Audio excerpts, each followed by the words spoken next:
Hello friends, I welcome you all on additive education. दोस्तों, जैसे आप सभी को पता है कि भारत ने अभी G20 सम्मेलन का आयोजन किया है, जो अपने आप में एक ऐतिहासिक सम्मेलन रहा, क्योंकि भारत ने पहली बार इतने सारे राष्ट्रों के प्रमुखों को एक साथ आमंत्रित किया और साथ ही भारत ने इस सम्मेलन को सफलतापूर्वक संपन्न भी किया। साथ ही बटे हुए विश्व को एक मंच पर लाने में भी कामयाबी पाई। तो दोस्तों, आज हम G20 की इस समिट के मुख्य बिंदुओं पर चर्चा करेंगे, तो वीडियो में आप हमारे साथ अंत तक बने रहें। वीडियो पसंद आता है तो इसे लाइक करें, शेयर करें और साथ ही अपना ओपिनियन भी दें। तो चलिए शुरू करते हैं। G20 है क्या? तो G20 के बारे में आज हम पढ़ेंगे। तो G20 क्या है? इसको ग्रुप ऑफ 20 के नाम से भी जाना जाता है। यह एक इंटर गवर्नमेंटल फोरम है जिसमें 19 सोवरेन कंट्रीज आती है और एक यूरोपियन यूनियन इसका पार्ट था अभी तक। बट इस साल क्या हुआ है कि अफ्रीकन यूनियन को भी इसका पार्ट बना दिया गया है। तो अब जो टोटल मेंबर है अब वो कितने बन गए हैं? 21। अब G20 का नाम जो G20 के नाम से जाना जाता था, अब इसका नाम क्या कर दिया जाएगा? G21। तो अब G20 को G21 के नाम से जाना जाएगा क्योंकि अफ्रीकन यूनियन को इसमें शामिल कर लिया गया है। तो आपको जो ये कलर में कंट्रीज दिख रही है, these all are the part of G20, जो रेड कलर में ये दिख रही है। और जो आपको ये ब्लॉक ऐसे पर्पल कलर में दिख रहा है, this block is the block as whole European Union. तो जो यूरोपियन यूनियन है वो भी क्या है? इसका पार्ट है G20 का एक मेंबर के तौर पे। इसी प्रकार से इस बार अब ये जो पूरा अफ्रीकन कॉन्टिनेंट जो आपको ये ग्रीन कलर में दिख रहा है, these whole continent now become the G20 member. तो अब ये G20 की जगह G21 कंट्रीज का ग्रुप बन गया है। ठीक है, तो इसका कुछ हिस्टोरिकल बैकग्राउंड है पीछे, क्या है वो देखते हैं।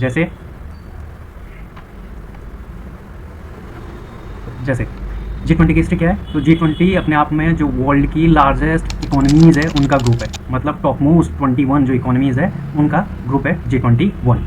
Now we will call it G21। Okay, the finance minister इसमें इंक्लूड्स होते हैं बोथ इंडस्ट्रियल और डेवलप्ड जो कंपनी इंडस्ट्रियलाइज्ड एंड डेवलपिंग जो इकोनॉमीज़ है या कंट्रीज़ है वो आपस में इसमें मिलती है। तो इसमें किसी प्रकार का भेदभाव नहीं किया जाता है कि ये वेस्टर्न कंट्रीज़ का ग्रुप है या ईस्टर्न मतलब डेवलपिंग नेशंस का ग्रुप है। तो इसमें आपको USA भी मिल जाता है जो मोस्ट डेवलप्ड है, और इसमें आपको अफ्रीकन यूनियन भी अब मिल रहा है। तो जो ये ग्रुप है ये अपने आप में क्या कंप्राइज कर रहा है कि ये इसमें बहुत सारे डेवलप्ड नेशन भी है और डेवलपिंग इकोनॉमीज भी है। साथ ही ये 80% of the world gross product यानी कि दुनिया की 80% की जो वेल्थ है उसको होल्ड करते हैं ये 21 ग्रुप मेंबर जो इसमें शामिल किए हुए हैं। और 75% ऑफ द इंटरनेशनल ट्रेड, 75% जो दुनिया का ट्रेड है वो भी यही ब्लॉक होल्ड करते हैं या यही ग्रुप होल्ड करता है। और साथ ही इसमें जो दुनिया की पॉपुलेशन है वो 60% आ जाती है। तो अपने आप में ये ह्यूमंगस आपका ग्रुप है। और ये वर्ल्ड का जो लैंड एरिया है वो भी कितना 60% के आसपास होल्ड करता है और 2/3 ग्लोबल पॉपुलेशन को होल्ड करता है। 2/3 जानते हो ना कि मतलब अगर इस धरती पे 30 करोड़ लोग हैं तो 30 करोड़ में से 20 करोड़ लोग आपके इसी ग्रुप में आते हैं। इसी के साथ जो G20 है इसको 1999 में फाउंड किया गया था in response to several economic crisis आए थे उस समय, तो इकोनॉमिक क्राइसिस से निपटने के लिए। बट 2008 से इसकी जो इंपॉर्टेंस है वो ज़्यादा बढ़ी है क्योंकि 2008 में क्या आता है USA में सबप्राइम डिप्रेशन आ जाता है। ठीक है, तो सबप्राइम डिप्रेशन में क्या हो जाता है, USA का जो स्टॉक मार्केट है वो पूरा क्रैश हो जाता है जिससे पूरी विश्व में ग्लोबल मंदी आ जाती है। तो उस मंदी के ड्यूरेशन में ये जो G20 अपना बहुत अहम रोल निभाता है।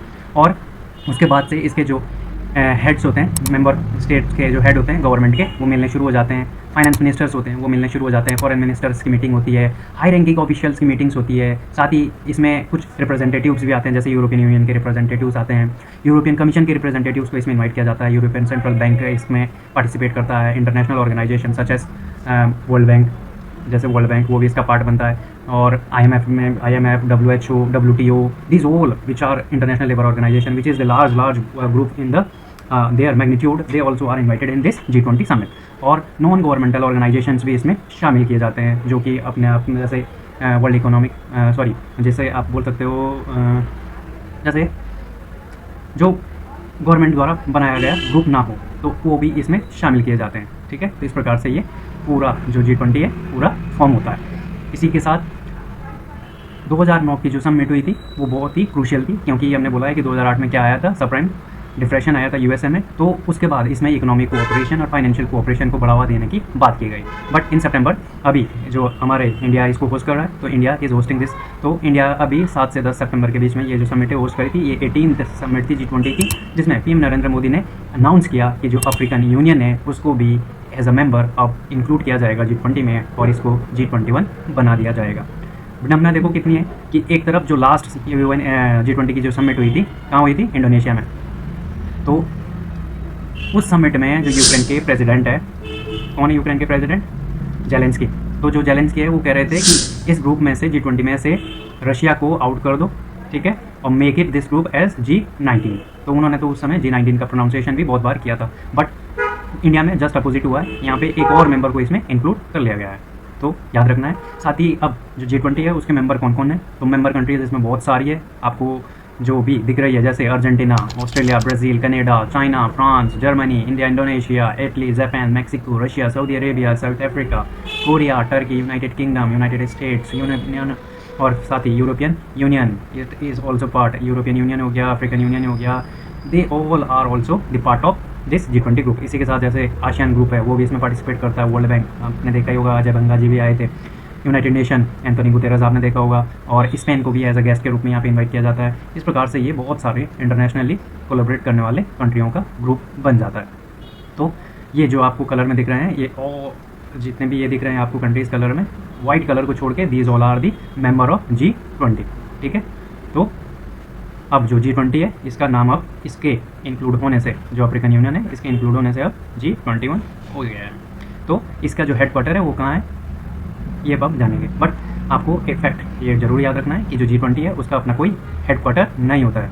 इसकी जो समिट है वो ट्रायो का बेस पे होती है। वो ट्रायो का सिस्टम क्या होता है जस्ट अभी देखते हैं। तो जैसे इसका कोई परमानेंट सेक्रेटेरिएट भी नहीं होता है, ना कोई स्टाफ होता है। तो परमानेंट सेक्रेटेरिएट की जगह यहाँ पे टेम्पररी सेक्रेटेरिएट क्रिएट किया जाता है और उस कंट्री के द्वारा क्रिएट किया जाता है जो इसकी मेज़बानी करने वाला है। जैसे इस बार इंडिया ने G20 की मेज़बानी करी है, तो इंडिया ने यहाँ पे इसका पूरा सेक्रेटेरिएट का सेटअप किया था। इसी प्रकार से नेक्स्ट ईयर जैसे ब्राज़ील होस्ट करने वाला है तो ब्राज़ील भी अपना सेक्रेटेरिएट को क्रिएट करेगा। मतलब इस ग्रुप के पास कोई परमानेंट सेक्रेटेरिएट नहीं है, ठीक है। तो जैसे लास्ट जो समिट थी वो कहाँ हुई थी? बाली में, फिर इंडोनेशिया में, और अभी जो बाली था इंडोनेशिया में हुई थी, और अभी कहाँ हुई है? न्यू दिल्ली इंडिया में हुई है। और जो नेक्स्ट जो होने वाली है 2024 की समिट वो ब्राज़ील द्वारा होस्ट की जाएगी। तो इसको एक ट्रायो का सिस्टम से किया जाता है। तो ट्रायो का सिस्टम क्या होता है आपको अभी बताते हैं। तो जो ट्रायो का सिस्टम है वो क्या है कि इसमें 3 कंट्रीज़ का सर्कल में चलती है। जैसे एक वो कंट्री जिसने पहले होस्ट किया है, ठीक है, दिस मीन्स इन पास्ट। तो पास्ट में किसने होस्ट किया है? पास्ट में होस्ट किया है इंडोनेशिया ने, ठीक। 2022 का जो समिट है वो किसने होस्ट किया है? इंडोनेशिया ने। और नाउ प्रेजेंट की बात करें तो प्रेजेंट में किसने होस्ट किया है इसको? अपने प्यारे भारत ने। तो प्रेजेंट में इसको इंडिया ने 2023 का जो समिट है वो अभी रिसेंटली होस्ट किया है। और फ्यूचर में कौन होस्ट करने वाला है इस ग्रुप को? तो इस ग्रुप की जो मेज़बानी करने वाला है 2024 में वो कौन करने वाला है? ब्राज़ील। तो इस प्रकार से ये जो ट्रायो का सिस्टम है ये फॉर्म होता है और इसी कोई G20 का ट्रायो का बेस फॉर्मेशन भी कहा जाता है। फिर अब नेक्स्ट जो 2025 की समिट होगी तो वहाँ पे क्या होगा कि जो ये इंडोनेशिया है ये हट जाएगा और इसकी जगह इंडिया ले लेगा, इंडिया पास्ट हो जाएगा, प्रेजेंट में फिर ब्राज़ील हो जाएगा, और फ्यूचर में जो नेक्स्ट समिट होस्ट करेगा जैसे साउथ अफ्रीका 2025 की होस्ट करने वाला है तो वो शामिल हो जाएगा। इस प्रकार से जो ये ट्रायो का सिस्टम है ये वर्क करता है। तो अभी दिल्ली में जो समिट हुई है ये 18th G20 समिट थी और इसमें क्या क्या कंक्लूजन निकाले गए वो सारी चीज़ें अभी देखेंगे। तो 18th G20 summit new Delhi में होस्ट की गई थी। इसमें बहुत सारे देशों के जो लीडर्स थे वो आपने देखे होंगे, मीडिया में बहुत सारा लाइमलाइट में रहे थे। बहुत सारे पूरा जो एयर था अभी जैसे ही इंडिया ने प्रेसिडेंट से एक्वायर करी उसके बाद से इंडिया के अलग अलग पार्ट में जो की मीटिंग्स इसकी होस्ट किए जा रहे थे। जैसे जम्मू कश्मीर में भी हुई है और अरुणाचल में हुई है, गुजरात में हुई है, तमिलनाडु में हुई है, मतलब east west north south all over country में जो G20 की जो समिट्स है वो होस्ट की गई थी, जिसमें various ministers, senior officials and civil societies ने पार्टिसिपेट किया था। और साथ ही जब ये G20 समिट कंप्लीट हुई, जैसे 9 सितंबर को ये कंप्लीट हुई, तो वहाँ पे एक लीडर ऑफ डिक्लेरेशंस को भी अडॉप्ट किया गया था, जो कि एक अपने आप में मार्वल स्टोन था। बिकॉज लास्ट टाइम जब बाली में G20 की समिट हुई थी तो वहाँ पे कोई डिक्लेरेशन निकल कर सामने नहीं आ पाया था because of the Russian and Chinese oppositions, but this time Russian and Chinese also support this declaration. तो इसमें कौन कौन आए थे ये आपको जितने भी ये ग्रुप में दिख रहे हैं, जैसे ये अर्जेंटीना के हैं, इनमें से सिर्फ ये 2 मिसिंग थे। कौन? एक तो आपके शी जिनपिंग और दूसरे पुतिन। तो Vladimir Putin and Xi Jinping नहीं आए थे, बाकी वो जितने भी ये लीडर आपको दिख रहे हैं ये सारे पार्टिसिपेट किए थे। वो चाहे ऋषि सुनक हो, जो बाइडन हो, ओलाफ शोल्ज हो, इमैनुअल मैक्रोन हो, आपके प्रेसिडेंट टर्की के हो, जापानीज़ प्रेसिडेंट हो, इटालिया के प्रेसिडेंट हो, these all are participate in Delhi summit. अब दिल्ली डिक्लेरेशन क्या है? तो हमारे जो शेरपा थे, शेरपा कौन थे G20 के? अमिताभ कांत। तो इन्होंने कहा कि जो न्यू दिल्ली डिक्लेरेशन है ये अपने आप में बहुत ही ज़्यादा strong and long lasting economic growth को प्रमोट करेगा। ये सस्टेनेबल डेवलपमेंट गोल को प्रोग्रेस और स्पीडिंग अप करने के लिए वेरी इंपॉर्टेंट रहेगा। इसी में ही कहा गया है कि ग्रीन डेवलपमेंट प्रोजेक्ट को सपोर्ट करेगा और रिजनरेटिंग टीम वर्क, आपस में देशों के बीच में कंट्री को एकजुट करने में भी ये मदद करेगा और मिलजुल के काम करने के लिए आगे प्रयास करेगा। इसी प्रकार से जब प्राइम मिनिस्टर मोदी जी ने इसको 9 तारीख को new Delhi leaders of declarations को टेबल पर रखा, तो पूरे जितने भी G20 के लीडर्स हैं इन्होंने सभी ने सहमति से इसको पास कर दिया, और इसमें विदाउट इंक्लूड यूक्रेन कॉन्फ्लिक्ट, तो इसमें जो यूक्रेन कॉन्फ्लिक्ट है उसका मेंशंस ना के बराबर किया गया है और पूरा के पूरा इसको पास करा दिया गया है, जो कि अपने आप में एक मार्बल स्टोन की तरह है। क्योंकि यूक्रेन की वजह से हमने जैसे अभी पिछले स्लाइड्स में पढ़ा था कि जो यूक्रेन के प्रेसिडेंट है व्लादिमीर ज़ेलेंस्की, वो तो इसको ग्रुप 19 के रूप में बनाना चाह रहे थे, बट इंडिया ने इसको 19 की जगह 21 बना दिया। तो जो ये दिल्ली डिक्लेरेशन है वो क्या है, इसमें कौन कौन से पॉइंट्स इंक्लूड्स है, कुछ पॉइंट्स नीचे दिए हैं। जैसे पहले तो इसकी एक प्रियम्बल सेट की गई है, तो प्रियम्बल क्या सेट की गई कि for the planet people peace and prosperity. तो जो भी ये डिक्लेरेशन में बातें की गई है ये किसके लिए, प्लेनेट के लिए, पीपल के लिए, पीस के लिए और प्रॉस्पेरिटी के लिए डिस्कस की गई है। तो पहला पॉइंट इसमें क्या आता है, strong sustainable balanced and inclusive growth होनी चाहिए। दूसरा क्या बोलता है, accelerating progress on sustainable development goals, जो आपके सतत विकास के लक्ष्य हैं उन पर फोकस करना है। Green development pact for a sustainable future, साथ ही आपको हरित विकास पर ज़्यादा सस्टेनेबल सतत तरीके से फ्यूचर में और भी आपको आपस में सहयोग करने होंगे।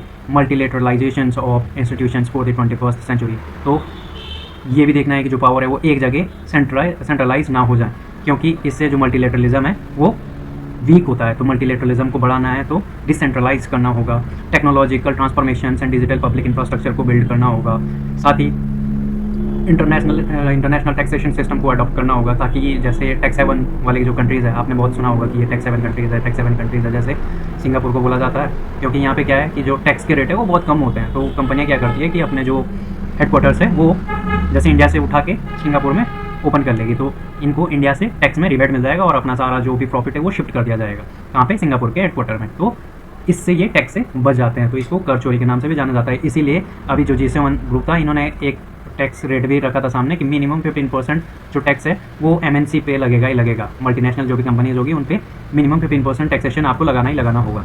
इसी प्रकार से gender equality and empowering all womens and girls के लिए भी इसमें बात की गई है। फाइनेंशियल सेक्टर के जो इश्यूज़ है, जैसे अभी हाल ही में क्या है कि इन्फ्लेशन बहुत ज़्यादा बढ़ रहा है और ग्लोबल जितने भी आपके स्टॉक मार्केट है ये सारे क्रैश हो रहे हैं, ठीक। तो एक विश्व में आर्थिक मंदी का दौर शुरू हो रहा है, तो किस तरीके से उन चैलेंजों से निपटा जाए ये भी देखना होगा। Countering terrorism and money laundering, ये तो बहुत ही इंपॉर्टेंट है, क्योंकि टेररिज्म के लिए तो पूरे जो कॉन्टिनेंट है या पूरा ही जो वर्ल्ड है वो परेशान है, वो चाहे आपका न्यूजीलैंड हो, ऑस्ट्रेलिया हो, इंडिया हो, सेंट्रल एशिया हो, आगे जाओ यूरोप हो, टेररिज्म इज़ अ की इशू इन एवरी मीटिंग।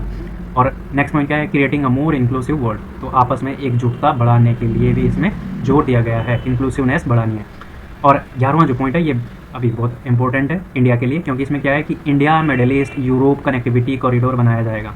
कैसे, जो India middle east Europe connectivity corridor है वो कैसे दिखेगा, जैसे यहाँ पे मुंबई है, तो अगर मुंबई से ये जो कॉरिडोर है चलना शुरू होगा और दुबई पहुँचेगा बाय सी रूट, दुबई से फिर ये बाय लैंड रूट जाएगा और ये आपके सऊदी अरेबिया की जो कैपिटल है रियाद, वहाँ से होता हुआ कहाँ पहुँचेगा, इसराइल, और इसराइल के हाफिया सिटी से होते हुए फिर ये वाटर रूट लेगा और यहाँ पे ग्रीस में पहुँचेगा, ग्रीस से फिर लैंड रूट लेते हुए और सीधा ये कहाँ तक जाना है, एम्स्टर्डम तक। इस तरीके से ये जो international India middle east European connectivity corridor है वो पूरी तरीके से कनेक्ट करेगा पूरे Europe, middle east and India को। तो इसलिए जो ये G20 की समिट अभी 2023 में इंडिया ने होस्ट करी, ये अपने आप में रिमार्केबल है, मार्वलियस है और बहुत ही ज़्यादा अप्रिशिएबल है। आई होप आप सभी को G20 के बारे में महत्वपूर्ण जानकारी प्राप्त हुई होगी। तो अगर आपको वीडियो पसंद आया है तो इसे लाइक करें, शेयर करें, साथ ही हमारे चैनल को सब्सक्राइब भी करें। मिलते हैं फिर आपसे अगले वीडियो में, तब तक के लिए जय हिंद, जय भारत।